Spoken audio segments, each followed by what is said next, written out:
So it's Saturday, the Saturday between Good Friday and Easter, whatever that Saturday was called. And so there you go. I had a rather nice, I thought, interview with Hemingway Jones yesterday. And I think he's a good interviewer. He seemed to ask the questions that needed to be asked, and I tried to answer as quickly as possible. He did mention that he would hurry me along if I got sidetracked too much, and I don't think he ever hurried me along, so I guess I stayed on point, on script, which was fun. I'm looking forward to having him join me sometime, and rather than having our faces talking at each other, we'll have the cameras aiming down at our writing and the pens and the lines we make with them. When he gets the piece edited and up and running, I'll let you all know. And meanwhile, what else am I doing? One of the things I remembered telling him that was I had wished that YouTube, hello, Kim, YouTube still allowed you to put a beginning or an end to your videos, so you could just automatically have them be there. And now they don't do that, and I don't have the time or the interest in adding them every single time and editing them that way. But here was what I wanted to do. This is a slightly more elaborate one, where I had an animation I made with a pencil drawing that said 21st Century Pier on it. And it was like the 20th Century Fox beginning of their movies. And I then superimposed this onto a image of a rather fancy theater. And this is a video that I took of me explaining it. And at the end, I had the searchlights end up searching for airplanes like they did in World War II. And the bombs are dropped on the plane, and you see that. So anyway, here's what I had done years and years ago. So I just recorded this using the Universal soundtrack, not the 20th Century Fox. So we'll try it again.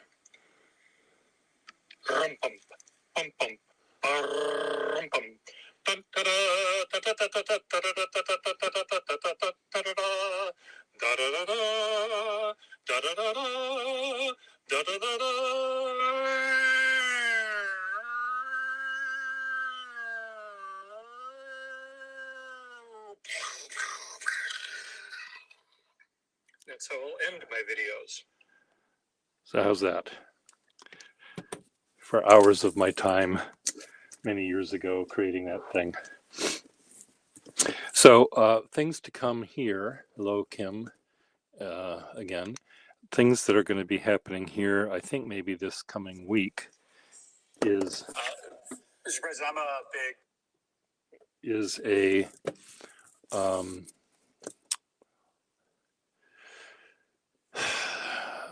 menage a quatre for people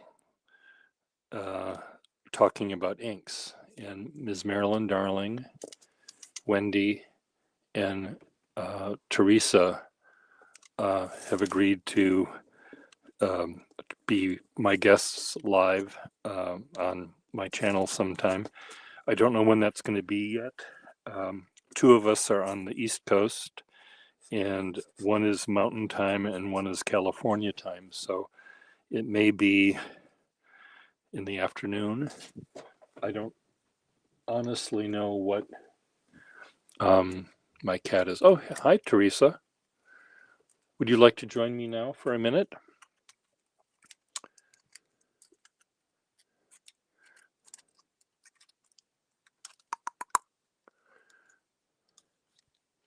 we can talk a little bit about what you like about inks. I saw a couple of your videos where you spoke. It seems to me you like blue a lot. Okay, and your travel by books, is that, well, I'll ask you that question. I'm just going to invite you, so just click on this link, and you'll have to close.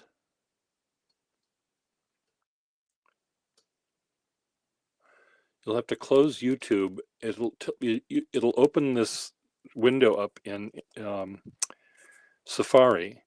So in order not to have an echo, you'll have to close YouTube. So once I invite you in, we can talk a little bit or a lot of bit. So click on that link and we can chat. Oops. Oh. Stay. My iPad is balanced on this sort of tray that's balanced, that's hanging above me, and I almost knocked everything off.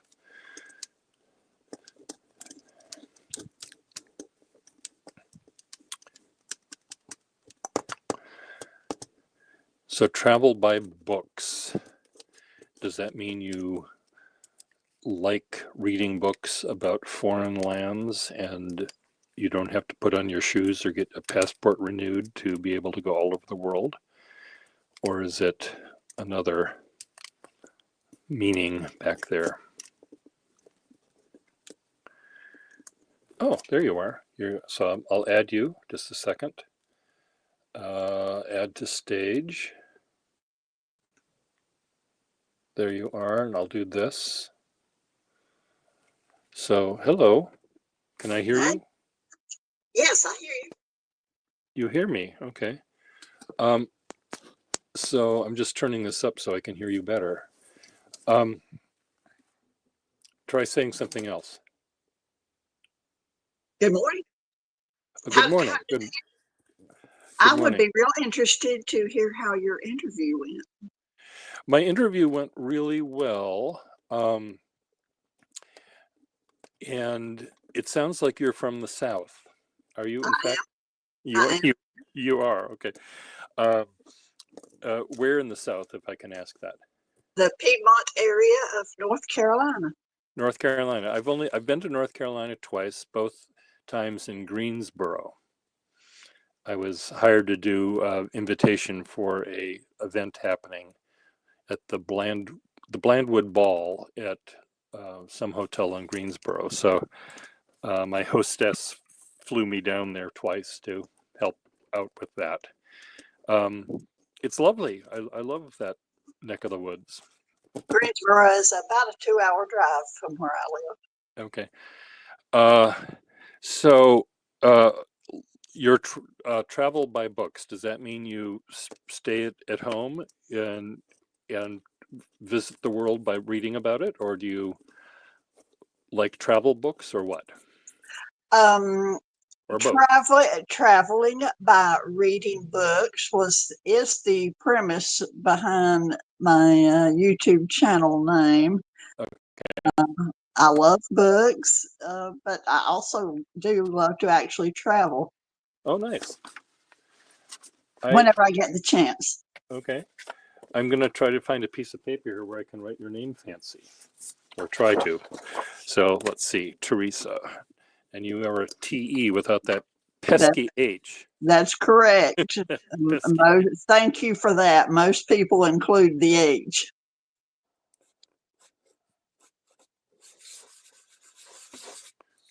There you go. Oh, that's beautiful. I have in my, there was an article written about my artwork in a Art New England magazine, and it talked about my collection of stuff, including Baedeker guidebooks. and then Baedeker travel guide books, and then the next sentence was Gustafson doesn't travel, and I don't. I go to Minnesota, where I'm from, twice a year, or at the time I did twice a year, and but I loved the old Baedeker guides. Do you know what they are? Say that again. The old Carl Baedeker travel guides from the 1890s to the 1920s. They still No, make them. Let me show no. you what one of them looks like.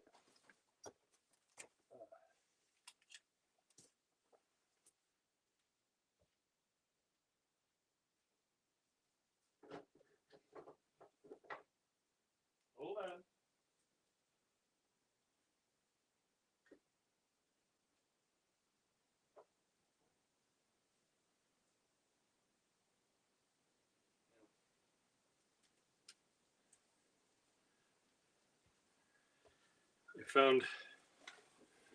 I have about, I don't know, 80 of them maybe.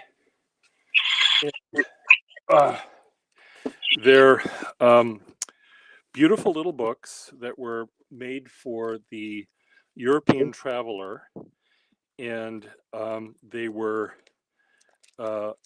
made for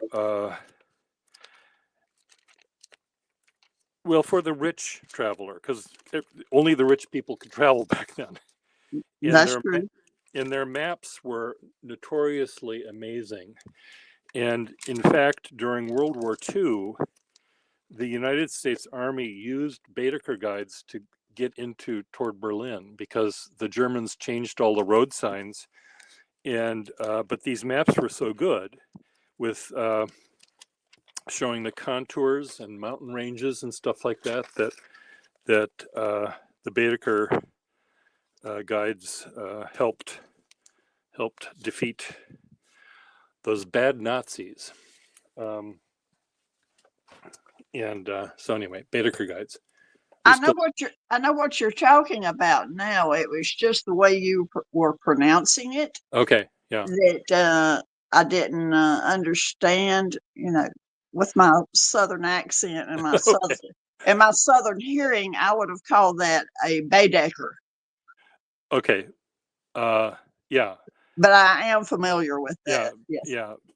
Baedeker. I think that's Baedeker is correct, but I don't know that. I don't Yeah. know German well enough to know whether. It's just my Southern accent. Yeah, okay.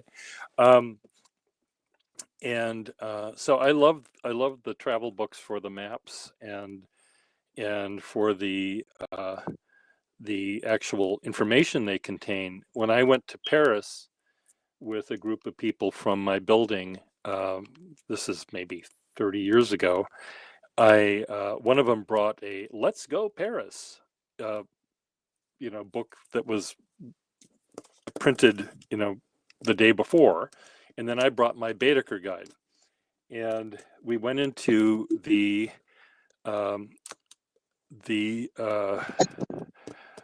Saint-Chapelle, not Saint-Chapelle, yeah, Saint-Chapelle, and the description that the brand new guidebook gave was, the beautiful stained glass windows would cover 2.5 basketball courts.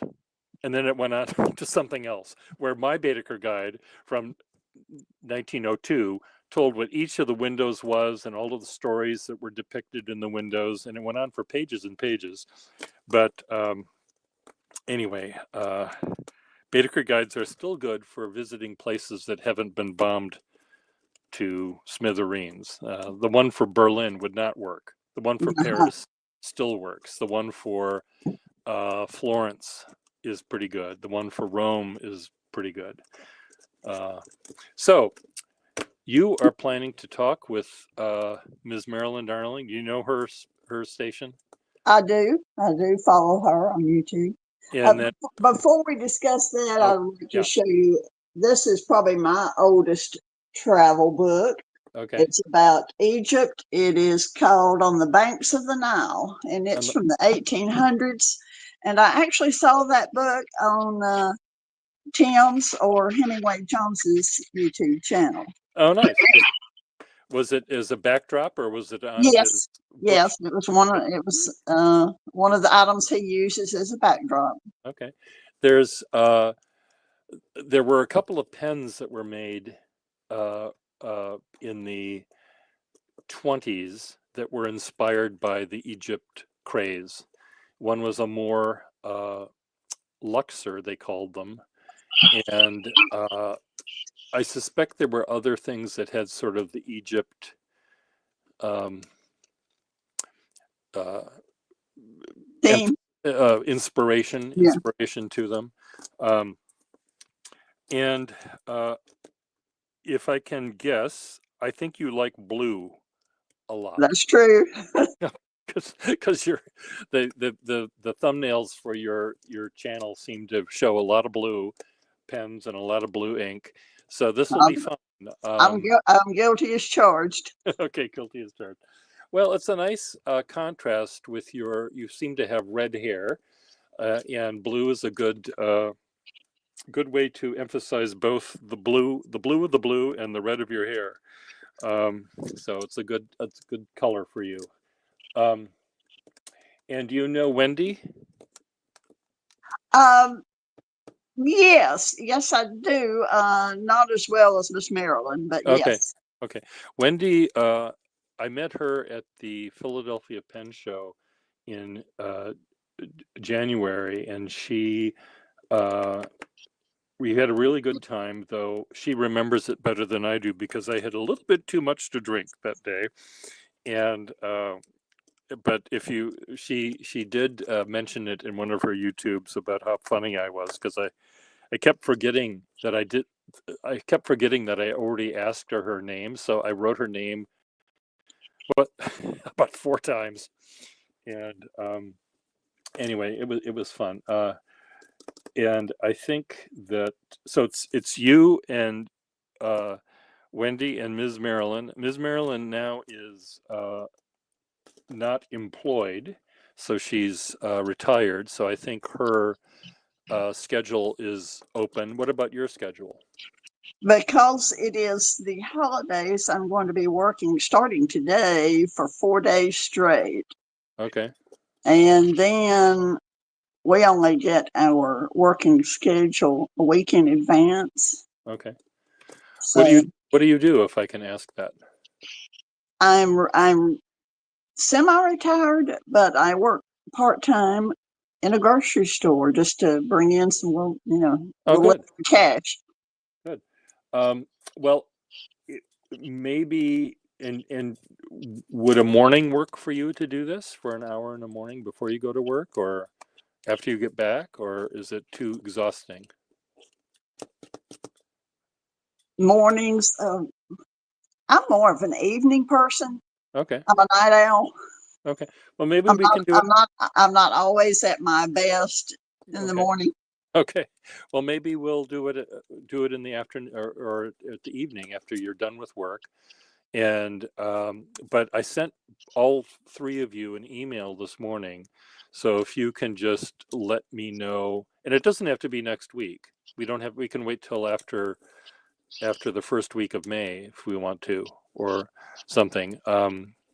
I just thought that here was a way that we could do it quickly. I actually thought that we were going to do it yesterday. You probably did, and I don't know why that. I'm sorry for not. If I said that, I'm sorry that I didn't remember saying it. But anyway, sorry. We'll do it. We'll do it at a different time. What was it about ink that you wanted to discuss? Well, I think I was talking to Wendy live on my channel, and she loves different colors of ink, and so does Ms. Marilyn. And I'm a basic black kind of guy. I don't often do much other than black in the drawings I do or the work I do. So I thought it would be fun to get people that really are passionate about inks to talk about it together. and Mhm. you know what they do. And when I saw your channel, it made me think that you would be also another good person to be part of that conversation. I've But noticed that you only use black ink, and so I was curious as to how we were going to find some common ground to well, discuss that. it was. I don't only use black ink, but I use almost all the time. I use black ink for drawing. It offers me the best contrast between the white page and the black ink. Uh, but I was planning on being just in the background in that particular discussion. Um, but I might drag out a bottle of red or a bottle of something else. Um, but I do know that there are people that are passionate about inks, and that's something that I don't know much about. So I thought it would be fun to have you people teach me. Teach me. I never use black inks. Yeah. Never, ever. I use turquoise, purple, the different shades of greens and emeralds, and Wow. um, And never use black ink. what makes you decide that this is a green day or a purple day? Is there a I match my inks to my pens. okay? And then but do you use more than one pen Oh, a yes. day to do drawing or writing or what? Yes, yes. Journaling for the most part. Journaling. So I don't know much about journaling either, so this is an interesting. I want to do a conversation about journaling with people that do that kind of thing. I Yes, don't, but yes. it would be fun to see how differently the journalists journal. Do you, and for me, let's say you have your page, your book open, and you've got 3 pens on your desk and you're writing down whatever the thoughts you had or the points you want to make to record. Do you decide you're going to use a different color ink for a different part of the process, or is it Um, it's mostly which pen I feel like using that okay? day.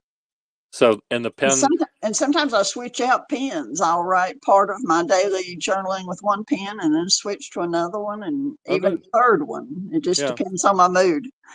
There's one guy that I interviewed here once. His Instagram account is Minimal Scholar, MNM Scholar, I think is his name, and he is a teacher in high school, and he teaches, I think, sort of science and philosophy and literature. He's sort of this, not just one topic, but many, and he writes notes about a book he's reading that summarize the book, and then he goes back with a different color ink and a different kind of pen, and then does marginalia on the side where he's trying to discern maybe what the author is trying to say or thinking about, and that isn't written down, but it's what he thinks is being presented, and then he'll add his own thoughts in a different color ink and a different kind of pen. And it's really, really interesting how he organizes his journaling, and it's more ordered than I certainly would ever be. But I thought it was really fascinating to hear him talk about it. I'll bet that his journal is beautiful with his method of annotating it. Let me in see a if I different can. way. Let me see if I can find him here. I'll show you a page or two. And Minimal Scholar. So he uses. It's funny because he uses. I would think he would use a finer. See here, he's writing on the page of a book. Yes. Anyways, it was really interesting talking with him online here, where he had this system, and it was very well thought out and very neat and very tidy. And I suspect Hemingway Jones's journals are neat and tidy. I suspect I'm yours sure. are too. I suspect yours are too. Mine are not. But I am not one of those journalers that has all of the pretty pages and the stickers and the okay, beautiful artwork. That is not my thing. you're just the words, no drawings, I, no. yeah, I do try to decorate Mm. because one of my daughters is very good at that type of journaling, and so I will sometimes try to imitate her, but it's just not my thing. Yeah, I I do see uh, reviews of journals and different ways of annotating and adding stickers and putting extra pages in, and I find it fascinating, but I don't. It's not. I wouldn't survive No, long with that. it's just Um, it just is not my way of being creative. yeah. Now, here's the question I have for you and for really anyone about journaling if they want to respond in a comment.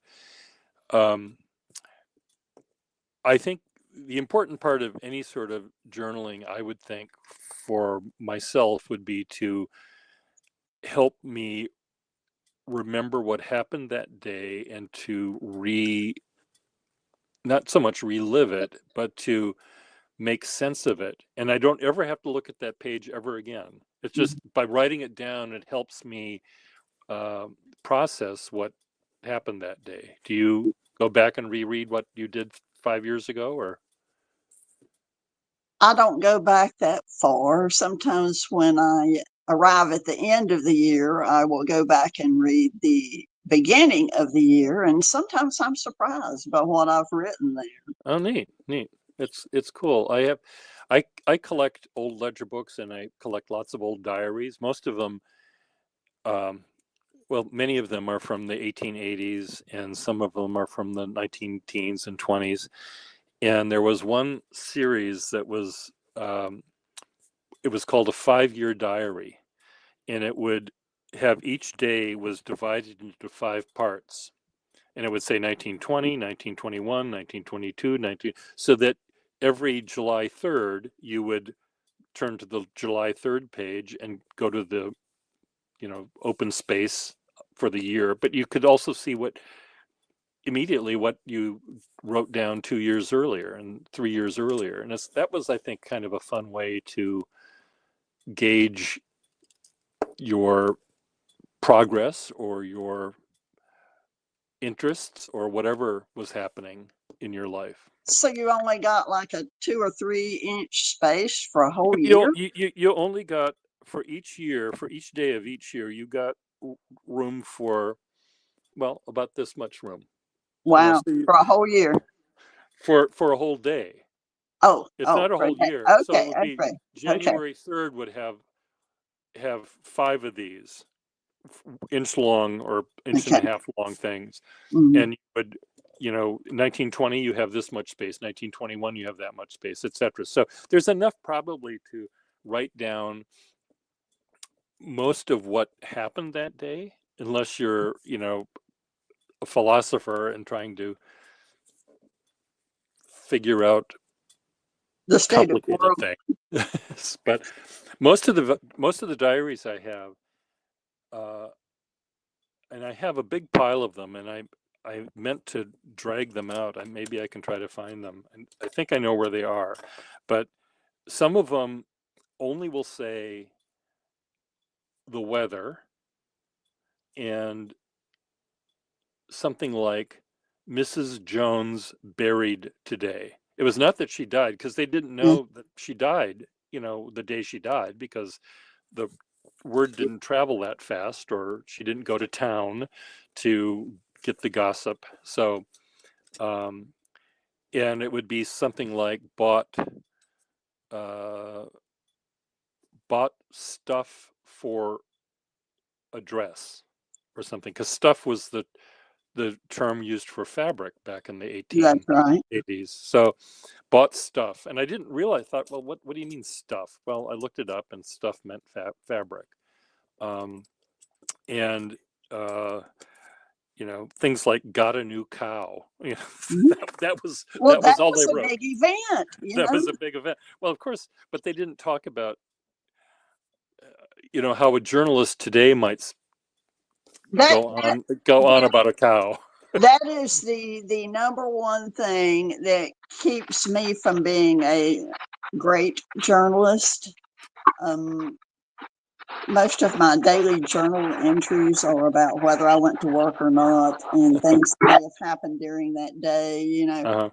what time I got up, what the weather's like, what Yeah. I ate for dinner. It's Okay. all mainly very boring. Well, again, it's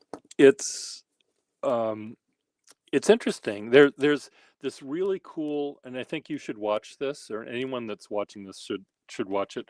Look up on YouTube. Let me just see if I can find it here. His name is Finkel.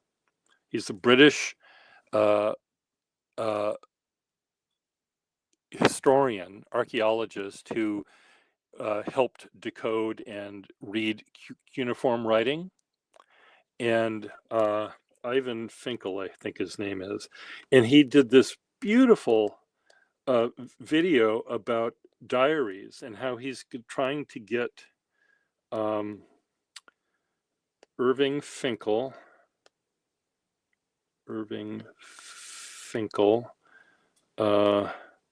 diary, Diary.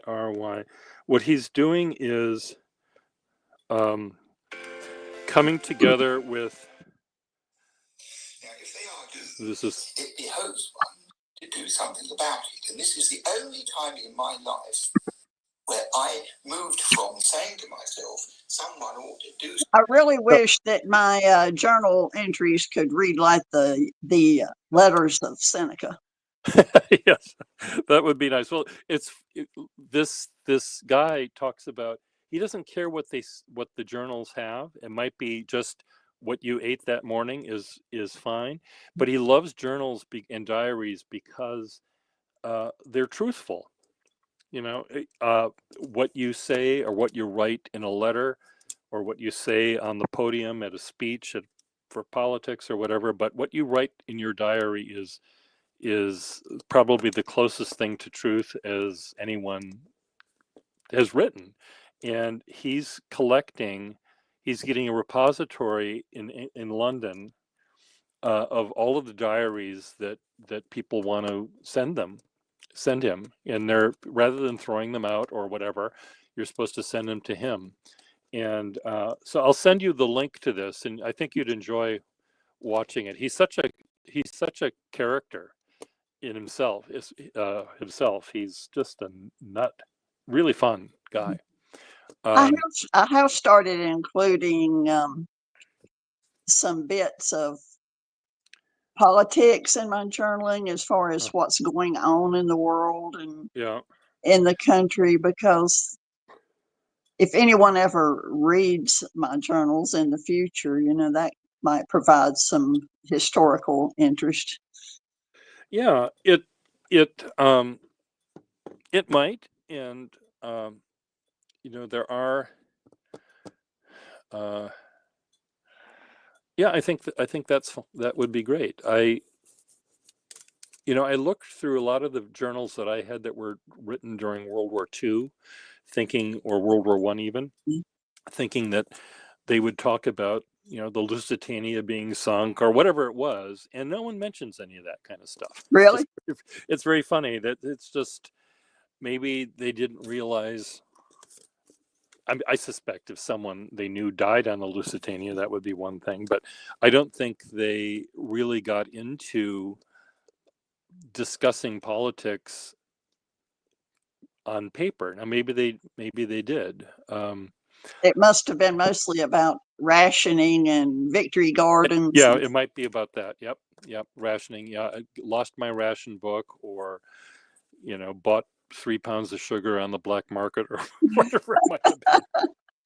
I did buy at an antique shop in Boston here. I bought 3 or 4 notebooks, and they were just the composition books with the black and white speckly covers. Yes. And they were owned by this artist who thought his art was great.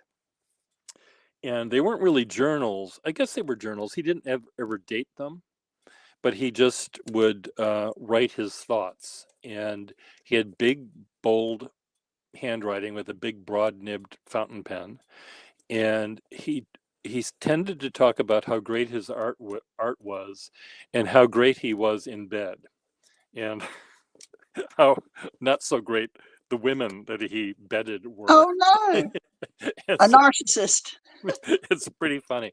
But he did also say in this book, and it's the only time I've ever seen in a diary mention of a fountain pen. He said, I went to a flea market and bought an old Esterbrook. And he had used Esterbrook's as a kid. So he remembered, I mean, this was something, even though he wrote it in the 70s, I think, and the Esterbrook's, hadn't been made for 20 years, he remembered the Esterbrook's and filled it up with ink and was using it and was saying how great it was. But no one, I've never seen any, I have seen one thing, I'll tell you in a second. I haven't seen in any diaries anywhere that, went to the store and I bought a brand new Waterman pen in sterling overlay, and I love the way it looks. They just didn't think to write that down. Yes. Yes. Now they might say, I have a new car, I bought a new car, or something. I don't know, but they didn't talk about the pens in that way. Well, my journals are full of what pen I'm using, what ink I'm using, whether I've gotten a new pen recently. I did write about all of that. Okay, well, I'm glad you do that. There's one letter that's in the Boston University archives, written by George Bernard Shaw to some guy, and I don't know who the guy is, but evidently the guy wrote to George Bernard Shaw asking him what pens he uses.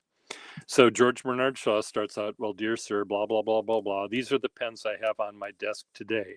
And he wrote a line with each one. This is a Waterman with a flexible nib. This is a Parker. This is a something. This is a something. And then it ended with him saying, I'm getting kind of old. Degringolating is the term he uses. I'm degringolating a bit, but that's all I can say right now. Thank you very much, J.B. Shaw. And I thought that was really cool that someone thought to ask this guy what kind of pens he was using. So I don't know who the guy was, but I thought that was pretty fascinating. The end. It's up to you. Sorry. While you were talking about the early Esterbrook pens and so forth, it just popped in my mind how my mother used a fountain pen for every single thing that she ever wrote. Yeah. A grocery list, paying bills, and I am sorry to admit, or ashamed to admit, I do not know what that brand of fountain pen was. It was black with gold trims, and it was a lever fill fountain pen. Okay. And she had a bottle of dark blue ink. I don't remember the name of the ink. I used to be fascinated. I used to sit beside her while she wrote out checks to pay the bills, because I loved to see her. She had beautiful handwriting, and I loved her. Yeah. Did it have a clip? Do you remember the pen? Yes. Okay. But I am so sorry that I did not learn more about that. I was just a little child, when all this was taking place. And I don't know what became of that fountain pen. My mother passed away in 2017, and I don't know what became of her pen, but I know that it was one of her prized possessions because she didn't let us children play with it. Yeah. I suspect it was probably, a lever pen would make it more likely than not. It wasn't a Parker. It could have been a Schaefer. It could have been a Waterman. I have a feeling, I have no idea, but it may have been a Waterman. Waterman had gold bands quite often on the barrel and on the cap. Maybe 2 on the barrel. If you remember that, if there were 2 bands on either side I of the don't remember. yeah, okay. But that's cool. My grandmother gave me her father's Schaefer, and I know that it had his initials on the top of a sea green Schaefer flat top, and I don't know where that is. And this was after I started collecting pens, so I should have. It should be, maybe it's somewhere in my house here, and I don't think I would have sold it, but I hope I wouldn't have sold it.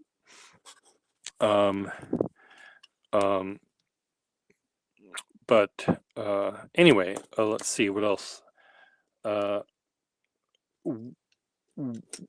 What kind of blue ink, if you had one blue ink that you liked the best, which one would it be? I'm still searching for the perfect You haven't found- turquoise ink. I made a comment. Yeah. Someone asked me a question or made a comment on one of my videos, probably the most recent one, about blue inks. And I said that most people were in search of the perfect pen or the Grail pen. I'm in search of the Grail turquoise ink. turquoise ink. Okay. Yeah. My current favorites are Aurora turquoise and Lamy turquoise. And just a few days ago, I tried out the Hongdian sky blue, and that's a very nice ink. Oh, nice. I was surprised. I tend to like Waterman inks because they flow very well. I'm used to how they work. They do make probably 8 or 10 colors these days. I don't really know that for sure, but peacock blue that Schaefer used to make was a lovely color. The sapphire blue that Parker made was a lovely color. I remember. It's a rabbit hole that I don't necessarily want to go down, but I can easily understand why people love it because they're so seductive, those colors. Well, I've loved colors all of my life. I am highly, highly drawn to anything with bright colors. Yeah. Is there a bright yellow that is saturated enough that you can see it, or is it also pale? Yellow. That's a good question, because I tend to stay away from yellow and orange and even brown ink. I haven't yet found one that was vibrant enough to suit me. I like the Pelikan 2001 brown ink that they made. I don't know if they still make it, or even the 2001 series works, but the brown that they made 30 years ago, or whenever it was that I last hit it, I like. It was a lovely brown, and of course the brown will, if I write on this paper, it'll be yellower than if I wrote on that paper. The paper color also gets in the way of it certainly does. Knowing what the color is like. I would like to try SBRE brown. That looks like it would be a nice brown, but that's an expensive ink. Of course, it's like 50 mLs, 50 or 60 ml bottle. Yeah, I'm at a pen show, maybe the next pen show, maybe I can. We used to have at the Boston Pen Show, we'd have a big round table, and a lot of pen dealers would just donate a bottle of ink, and people could try out different inks. Yes. But that's not always great, because if you dip your pen in blue and then dip it in red, you're going to have purple. You won't be able to judge, and then you're contaminating the bottle that you just dipped it into with whatever was on your pen. So it becomes muddied pretty quick. But You're from what it looked like on your videos. You're a swatch maker. You know, make a big area of the blue that you're, so we can see what it looks like, right? That's true. That's true. But when you, of course, when you write with a pen and you're making a line that's really tiny, it's much more saturated. Yes. It's darker. It's darker. So Yeah. it's not always as good a way to mark what the color will look like when it's actually in use, because it's so much darker. A line that's And made. the type of pen and nib used Yeah. affects it greatly. In my last video, I was a little bit post video. I was a little bit disturbed by the fact that I had used mostly fine nibs for the Hongdian Sky Blue and Uh-huh. medium nibs for the Amairo.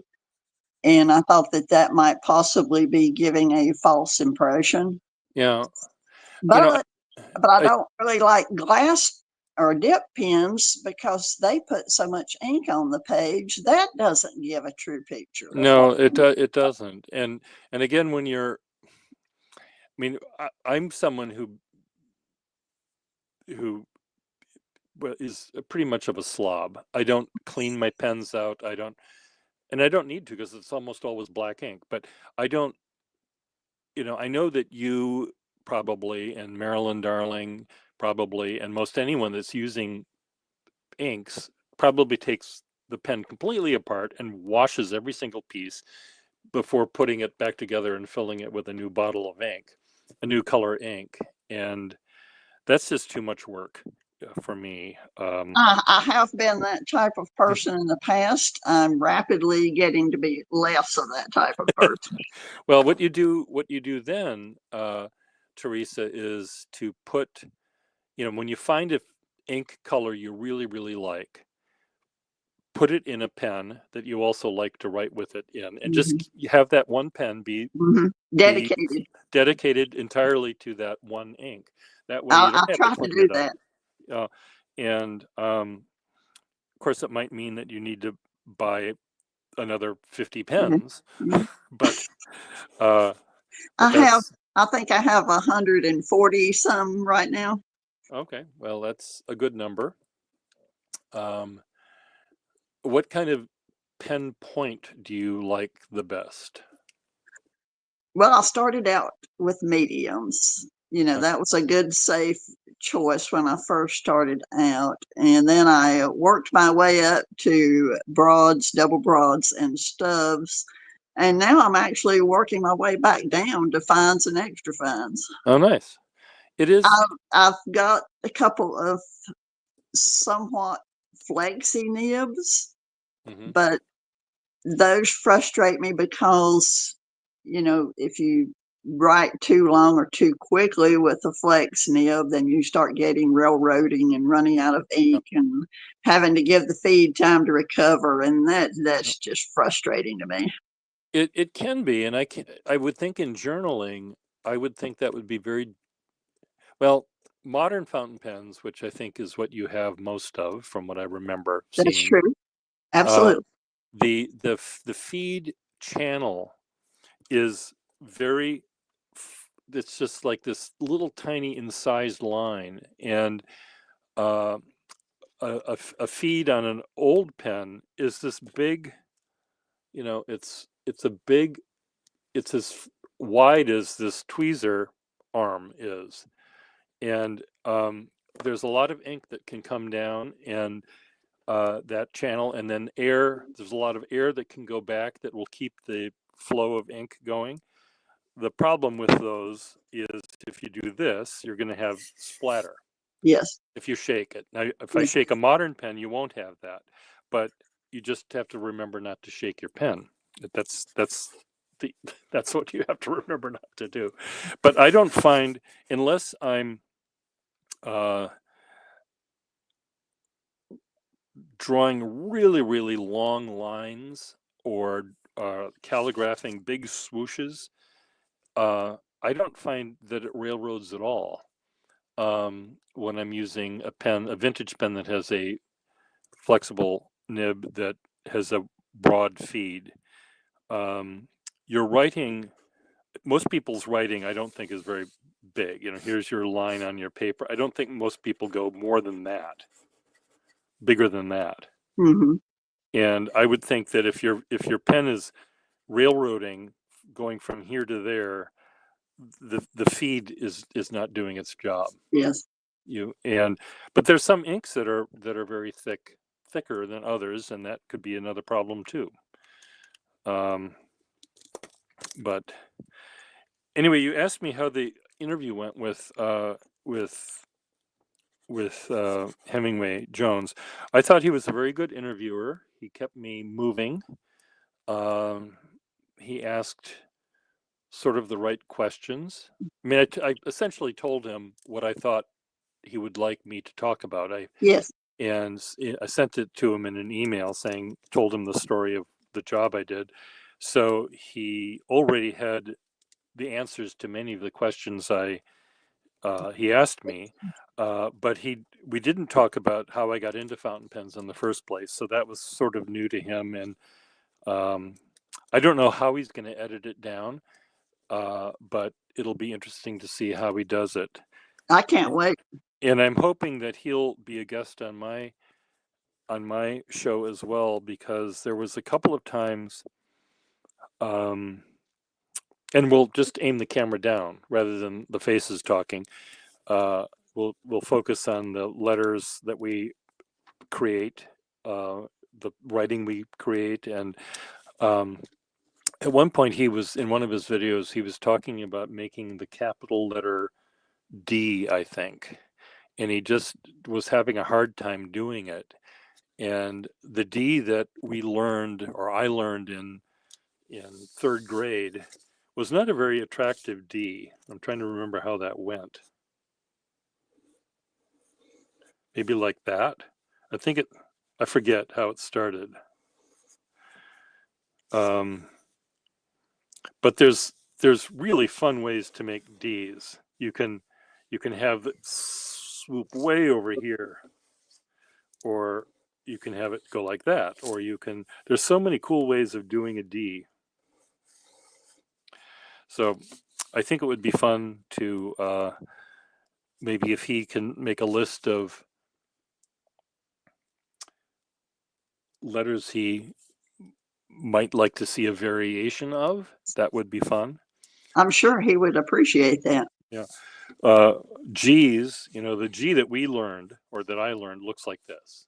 Like the big G, little O from Cheerios or Yeah. General Mills. Or General Mills actually is more like that. But in England, they make a G that looks like this. It looks like a little G, but bigger. And those are great fun. I sort of go this way in that. We have Atomic Elf says good morning, and Kim says we would all appreciate that. Okay, well I can maybe do capitals one day. I did do one once where I used my iPad as my screen for some reason. I don't know why I used the iPad, but it's really neat. I mean, I can do one right now. What would you like? What letter would you like? K. I have trouble. Honestly, I have trouble with the capital letter I. It's such an unpleasant letter. It's awful. It is because you have to start so many of your sentences with it. So, you can make it look like that, which is awful. You can make it look like this, which is not much better. It's just, it's awful. It is. It's a stumbling block. You could speak about yourself in the third person like Bob Dole used to do. Remember that? Yes. So Bob Dole thinks this. Anyway, it's tough. I mean, do you want to have a loop there? Do you want to have it be a point? Do you want to have it go? I think the one I learned how was look like that, which I hate. I think that's what it looked like on the Palmer method or whatever I used in school. Maybe we should do away with the letter I and use the Spanish soy or yo soy. That would be good. Get rid of the personal pronoun I. Yeah. A K is great. Yes, I like K's. The K is one of the few letters that you have to use 2 strokes. There's really no way that I know how to make it with just one. I mean, there might be a way to do it where that's just awful. R's are one of my favorite letters to make. S is my favorite. You like an S? Yes. S's are, these are the 2 simple variations you have, like you make the capital I, that pointy thing there, or this just beautiful thing there. You can make it look like that maybe, though that might get confused with a T. Yes. So you don't want that. R's are a favorite of mine because you can. Most consonants are easily written with fountain pens, F's and K's and Yeah. B's and